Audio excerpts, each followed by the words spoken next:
Bonjour frères et sœurs et merci de votre très belle fidélité. Pour ce marcheur infatigable qu'est Jésus, les rencontres deviennent des chemins d'humanité. À l'image de son Père, dont il se réclame, il n'est jamais indifférent. Comme l'écrit si bien Christian Bobin dans son petit livre L'homme qui marche, le premier venu est plus grand que nous. C'est une chose que dit cet homme. Il va droit à la porte de l'humain. La porte de l'humain, c'est le visage, poursuit Christian Bobin. Et que voit Jésus dans l'Évangile?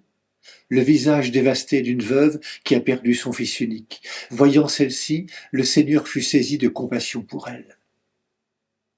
Non seulement Jésus n'est indifférent à aucune détresse, mais il se laisse toucher par la vie bousculée de cette femme, de cette veuve, de cette mère.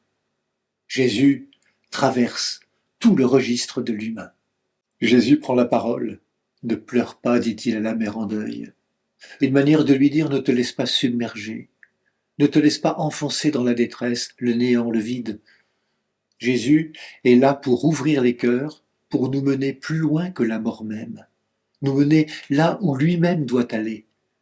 N'est-ce pas lui qui dira à ses disciples la veille de sa propre mort que votre cœur ne soit pas bouleversé? Quand je serai parti vous préparer une place, je reviendrai et je vous emmènerai auprès de moi afin que là où je suis, vous soyez vous aussi. Alors Jésus fait signe. Jeune homme, je te l'ordonne, lève-toi. Signe que la mort peut être traversée, qu'elle doit être traversée, dépassée. Mais Jésus doit, en sa pleine humanité, passer le premier. C'est pourquoi, après avoir rendu l'enfant à sa mère, Jésus va poursuivre sa marche pour vivre d'autres rencontres et aller jusqu'au bout de sa mission. L'amour de Dieu n'a pas de frontières. Alors, frères et sœurs, croyons-le, au pied de chaque croix, de chaque situation de détresse, de chaque douleur de mère, il y a une présence d'une infinie tendresse qui ouvre à l'espérance.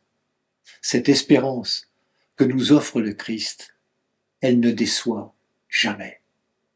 Bonne journée à toutes et à tous. Prenez bien soin de vous et des autres.